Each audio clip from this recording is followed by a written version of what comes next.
बिस्मिल्लाहिर्रहमानिर्रहीम, अस्सलाम वालेकुम डियर स्टूडेंट्स। आज के हमारे इस लेक्चर में हमने एक्सरसाइज 3.1 फर्स्ट ईयर मैथमेटिक्स का हमारे पास तीसरे चैप्टर का क्वेश्चन नंबर 8 है। अब क्वेश्चन नंबर 8 का हमारे पास सेकंड पार्ट है, सेम उसी प्रोसेस से सॉल्व होगा जिस तरह हमने इसका पार्ट नंबर 1 किया था। क्वेश्चन हमारे पास क्या कहता है कि हमने इस क्वेश्चन में एक पैरालीलोग्राम बनाना है। पैरालीलोग्राम के 4 वर्टिसेस होते हैं। वर्टिसेस किसे कहा जाता है? कॉर्नर्स होते हैं। अब हमारे पास 3 वर्टिसेस मतलब 3 कॉर्नर की वैल्यू दी गई है। जो चौथी कॉर्नर फोर्थ वन होगा उस कॉर्नर की वैल्यू हमारे पास मौजूद नहीं है। सिंपली हमने इस क्वेश्चन में पैरालीलोग्राम के चौथे कॉर्नर का हमने वैल्यू फाइंड आउट करके देना है। इस क्वेश्चन में हमने सिंपली ये काम करना है। ठीक है, हमारे पास क्वेश्चन क्या कहा गया है? A D B C is a parallelogram. तो सबसे पहले यहां पर हम एक पैरालीलोग्राम बनाएंगे। तो यहां पर सबसे पहले हमने एक पैरालीलोग्राम बनाया। पैरालीलोग्राम हमारे पास इस तरह बनाया जाता है। ठीक है, जिसके आमने सामने वाले साइड्स क्या होते हैं? इक्वल होते हैं, बराबर होते हैं। यहां पर हमें नाम भी बताए गए हैं कि कौन से कॉर्नर को क्या नाम देना है। यहां पर ए डी, यहां पर क्या है? सी और बी। ठीक है, ये हमारे पास बताए गए हैं क्वेश्चन में। ए की वैल्यू हमारे पास क्वेश्चन में दी गई है, क्या है हमारे पास? यहां पर मैं लिखूंगा 2, -4। ठीक है, डी की वैल्यू हमारे पास मालूम नहीं है। बी की वैल्यू हमारे पास क्या दी गई है? 4, 0। सी की वैल्यू हमारे पास क्या दी गई है? 1, 6। ठीक है, यहां पर हमारे पास डी की कोई वैल्यू नहीं दी गई। अब डी की वैल्यू हम अपने आप से लेंगे ताकि इसको फाइंड आउट कर सकें। क्या लेंगे हम यहां पर? x, y।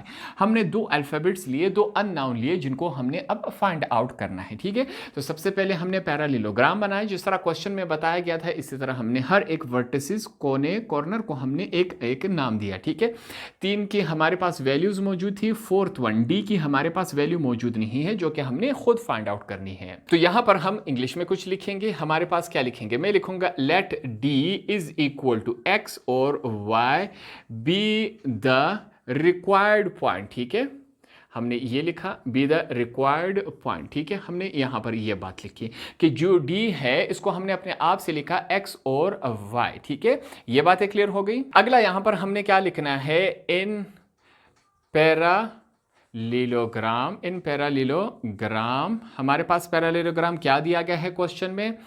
ए डी बी और सी। ठीक है, अब यहां पर आगे चेक करें। हमने क्या करना है कि ए डी जो वेक्टर है, ठीक है, वो बराबर है हमारे पास किसके बराबर है? सी बी के वेक्टर के बराबर है।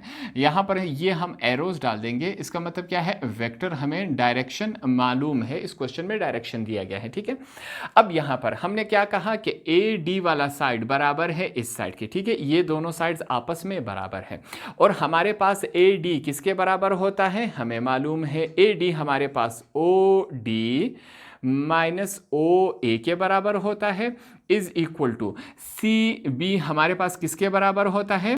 O B vector minus O C vector, ये हमारे पास इसके बराबर होता है। अब फिर से आप कहेंगे कि हमारे पास ओ डी माइनस ओ ए कहां से है? इसको समझने के लिए फिर से हम डायग्राम की तरफ जाएंगे। तो यहां पर मैंने एक डायग्राम बना दिया। ये हमारे पास क्या है? एक्स एक्सिस है, ये हमारे पास वाई एक्सिस है। इस पॉइंट को हम क्या कहते हैं? ओरिजिन, ओ से जाहिर करते हैं।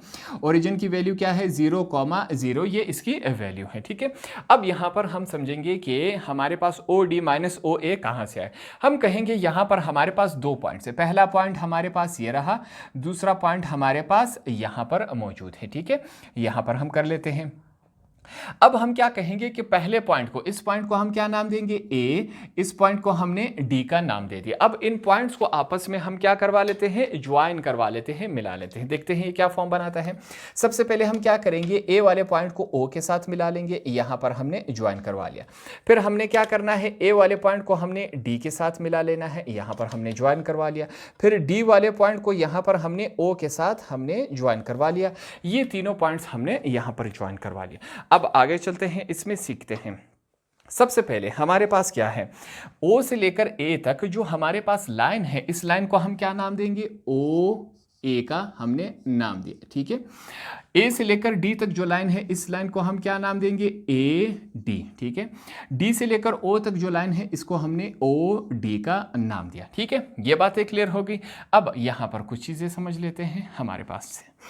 हमने लिखना है कि ओ ए जो होता है वेक्टर, अगर इसको ऐड करवा लिया जाए, जमा करवा लिया जाए ए डी को, इन दोनों लाइंस को अगर आपस में जमा करवा लिया जाए तो ये दोनों लाइंस जब आपस में मिलेंगी ये किसके बराबर होंगी? ओ डी के बराबर होंगी।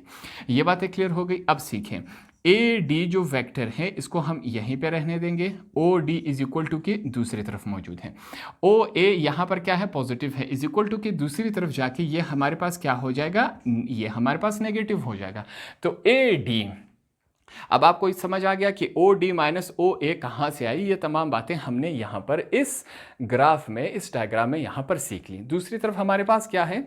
सी बी। अब आपका ये होमवर्क है, अगला डायग्राम आपने यहाँ पर बनाना है, इस पॉइंट को आपने सी का नाम देना है, इस पॉइंट को आपने बी का नाम देना है, इन तमाम लाइंस को आपने मिला लेना है, हर एक लाइन को अपना नाम देंगे, जैसे कि ओ से लेकर यहाँ पर सी होगा तो ओ सी, ये सी बी, ये हमारे पास बी ओ का हमारे पास आ जाएगा। फिर आपने इस तरह ये फार्मूला निकाल लेना है। ठीक है, अब आपको ये कॉन्सेप्ट क्लियर हो गया। हमारे पास यहाँ पर क्या मौजूद हैं? जो वैल्यूज़ हैं वो पुटअप कर लेते हैं। जैसे कि हमारे पास हमने कहा ओ जो है, ओ की वैल्यू क्या है? 0 0 है, तो इसको हम इग्नोर कर देंगे, नहीं लिखेंगे, डायरेक्ट हम डी की वैल्यू लिखेंगे। डी की वैल्यू हमने क्या कहा? हमने क्या चूज़ की? x, y हमने ली थी, माइनस साइन है। ठीक है, अब ओ की वैल्यू हमने 0 0, इसको इग्नोर कर देंगे। यहाँ पर क्या है? ए की वैल्यू हमारे पास क्वेश्चन में दी गई है 2 - 4, ये हमने लिखा, इज इक्वल टू, यहाँ पर फिर से हमने बी की वैल्यू लिखनी है। बी की वैल्यू हमारे पास क्या है? 4, 0 है, माइनस यहाँ पर क्या है? सी है, सी की वैल्यू हमारे पास क्या है? 1 हमारे पास, 6 है, ये हमने यहाँ पर लिख ली। ठीक है, अब हमने क्या करना है? इस क्वेश्चन को आगे सॉल्व करना है। कुछ बातें हमें मालूम है, जैसे कि हमारे पास पहली वैल्यू पहले का होता है, दूसरी वैल्यू हमारे पास दूसरी की होती है। ये कॉन्सेप्ट हमें क्लियर है, पिछले क्वेश्चंस में हम सीख चुके हैं। इक्वल टू की दूसरी तरफ भी यही काम होगा, जैसे कि यहाँ पर हम लिखेंगे x माइनस हो रहा है 2 से, ये हमने लिखा, कॉमा, y माइनस माइनस क्या हो रहा है? प्लस हो रहा है, ये 4 बन गया। ठीक है, ये हमारे पास, सॉरी यहाँ पर मैं ब्रैकेट डाल दूंगा, ये वाला इज इक्वल टू, दूसरी तरफ चेक करें, यहाँ पर मैं लिखूंगा 4, फिर से पहला पहले का, दूसरा हमारे पास दूसरे का होगा, 4 - 1 है, हमने 4 - 1 लिखा, कॉमा लगा देंगे, 0 माइनस हमारे पास क्या है? 6 है, ये हमने यहाँ पर लिख लिया। ठीक है, 0 - 6 यहाँ तक आया। अब ये वाला साइड को फिर से सेम एज इट इज़ लिखेंगे, जैसे कि हमारे पास क्या बन रहा है? x - 2 बन रहा है, यहाँ पर ब्रैकेट लगा दिया, comma, y + 4 same as it is आएगा, इज इक्वल टू, 4 में से 1 गया, हमारे पास क्या रह जाएगा? 3, क्या रह जाएगा हमारे पास? 3, 0 में अगर हम -6 निकाल दे तो हमारे पास -6 ही रहेगा। यहाँ तक बातें क्लियर हो गई। अब जो हमारे पास वेक्टर आता है इसको कंप्लीट फॉर्म में लिखना पड़ता है। उसका कंप्लीट फॉर्म हमारे पास क्या होता है? यहाँ पर सीखेंगे। हमारे पास क्या लिखूंगा मैं? x - 2, ठीक है, इसको हम i के साथ लिखेंगे, फिर पॉजिटिव साइन, हमारे पास y + 4, इसको हम j के साथ लिखेंगे, इज इक्वल टू, दूसरी तरफ भी यही काम होगा, 3i हमारे पास प्लस, साथ में क्या है? -6 है, तो प्लस माइनस डायरेक्ट यहाँ पर हम क्या लिख लेंगे? -6j। ठीक है, ये हमारे पास क्या होता है? वेक्टर को लिखने का फार्मूला होता है। i और j के साथ लिखा जाता है, बीच में इनको ऐड करवा लिया जाता है। अब अगले स्टेप में यहाँ पर हमने एक जुमला लिखना है इंग्लिश में। मैं क्या लिखूंगा? इक्वेटिंग करस्पॉन्डिंग, ये आपने लाजमी लिखना है। ठीक है, इक्वेटिंग करस्पॉन्डिंग कंपोनेंट्स, स्पेलिंग आप चेक कर ले, कंपोनेंट्स ऑन बोथ साइड। ठीक है, यहाँ पर अब हम चेक करते हैं हमारे पास, अब क्या करेंगे? इस साइड पे हमने i वाली वैल्यूज लिखनी है। i के साथ पहली वैल्यू क्या है? x - 2, याद रखिए हम i नहीं लिखेंगे। फिर क्या है? इज इक्वल टू लिखा, यहाँ i के साथ क्या है? 3 है, ये हमने लिखा। अब दूसरी तरफ जाएंगे, यहाँ पर हमारे पास j की वैल्यू क्या है? y + 4, फिर क्या लिखेंगे? इज इक्वल टू, दूसरी तरफ हमारे पास j की वैल्यू क्या है? -6 है। ये बातें क्लियर हो गई। अब इसको सॉल्व करते हैं। क्या होगा, यहाँ पर x की वैल्यू यहीं पे रहने देंगे, यहाँ पर 3 है, ये 2 यहाँ पर माइनस है तो इज इक्वल टू के इस तरफ आके क्या हो जाएगा, प्लस हो जाएगा।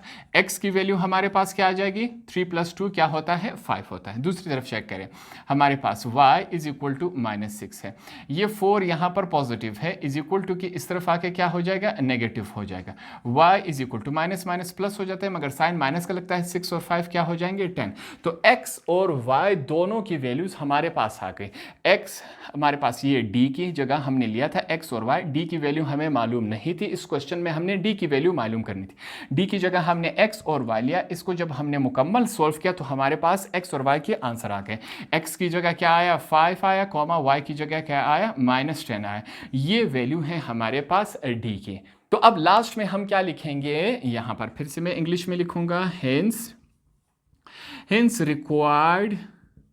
रिक्वायर्ड पॉइंट इज d, और d हमारे पास किसके बराबर आया, हमारे पास बराबर आया 5, -10, ये हमारे पास d के बराबर है।